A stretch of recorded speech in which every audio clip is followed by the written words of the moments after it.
Yan ang puno ng sakura.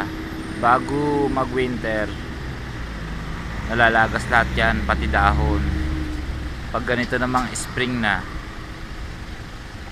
puro bulaklak muna bago sisibol ang dahon. Pag nagkaroon na ng dahon yan, matatanggal na lahat naman ng bulaklak. Yan ang puno ng sakura.